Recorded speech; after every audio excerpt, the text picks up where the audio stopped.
your attention. በጣም አሪፍ። Are you ready? Good. Question number 5. During seasons of reproduction, the males of some species of birds produce colorful feathers to attract females. What do ethologists call this method of communication in animals? በነገራችን ላይ የተለያየ እንስሳት አይነቶች በተለያየ መንገድ ኮሚኒኬት ያደርጋሉ። Let's say for example, some animals produce chemical substance which is also called pheromones. Pheromones የሚባል የተለያዩ ኬሚካሎችን ፕሮዲስ አድርገው ኮሚኒኬት የሚያደርጉበት መንገድ አለ። Some animals also use auditory. Auditory ማለት ያው ሳውንድ ድምፅን በማውጣት ሊግባቡ ይችላሉ። ለምሳሌ ፍሮጎችን አይታችሁ ከሆነ ቤዚክሊ ኦዲተሪ ወይ ደግሞ በሳውንድ ዌቭ ነው ኮሚኒኬት የሚያደርጉት ማለት ነው። Some animals also communicate by physical contact ወይ ደግሞ touch. But እዚህ ጋር ምንድነው የሆነ ክሉ ሰጥቶናል።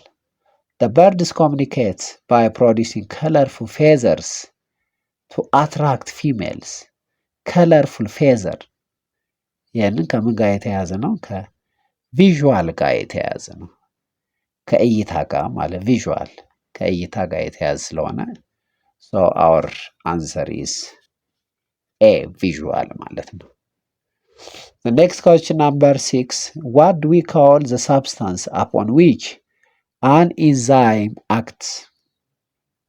በነገራችን ላይ enzymes are biological catalysts.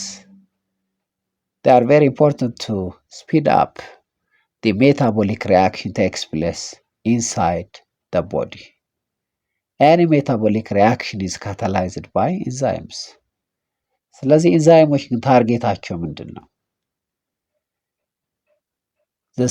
Their target is the substrate. The substrate is converted into product. የሆነ ሰብስትሬት አለ። እዛ ሰብስትሬት ላይ ባይንድ ያደርጉና then after intermediate product enzyme substrate complex formed ይሆናል።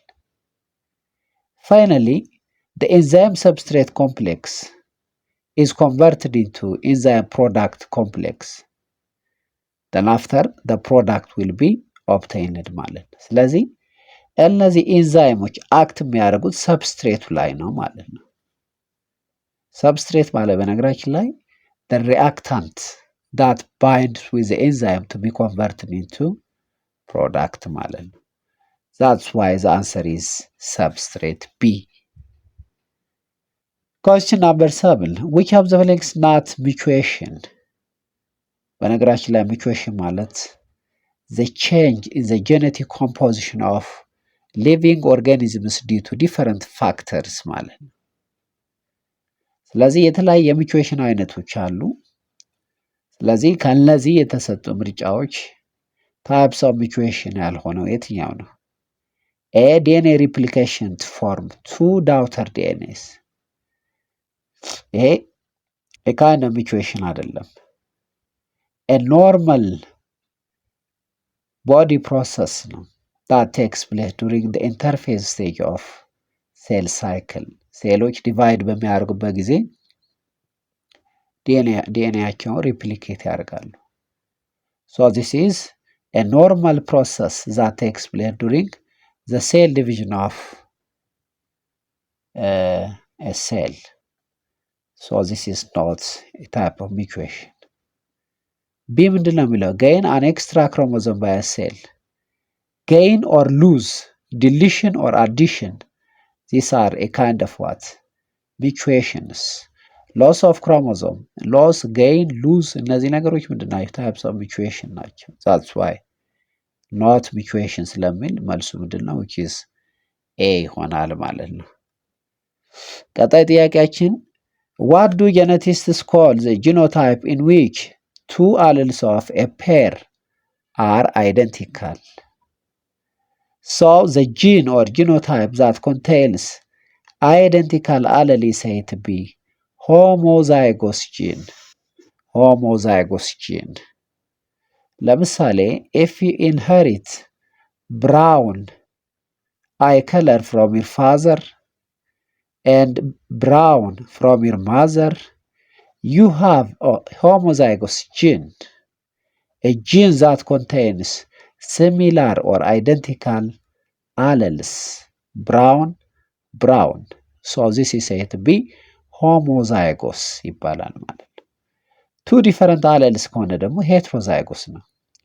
ለምሳሌ ብራውን ፍሮም ፋዘር ብሉ ፍሮም ማዘር ከሆነ ብራውን ብሉ ቱ ዲፈረንት አለልስ ኦር ቱ ዲፈረንት ትሬትስ heterozygous. But in this case, homozygous is answer. በነገራችን ላይ ዶሚናንት እና ሬሰሲቭ ምን ማለት ነው? When two alleles paired in a gene, one allele may dominate or mask the effect of the other one. This allele is said to be dominant allele, whereas the masked one is a recessive allele. ስለዚህ መልሱ which is homozygous ይሆናል ማለት ነው። The next question number 9. Which of the following corresponds to the beginning step of scientific work or scientific method? The method by which scientists approach their work. ስለዚህ ሳይንቲፊክ ሜተድ የተለያዩ ስቴፖች አሉት በነገራችን ላይ The first step of scientific method is said to be making observation and asking questions. So this is the beginning or the first step of the scientific method. ከዛ በኋላ ያለው ስቴፕስ ምንድን ነው? Yes, formulating hypothesis ነው። hypothesis formulate ካደረግን በኋላ we have to test the hypothesis by conducting experiments. Finally, drawing conclusion and report the result. ነገር ግን እዚህ ጋር the beginning step ስለሚል ያው making observation ይሆናል ማለት ነው። The next question number 10. Which tool of biology is more suitable for culturing bacteria in the laboratory?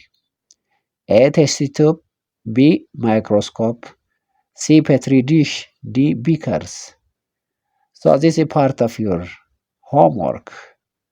Please drop your answer on the comment section. Thank you so much.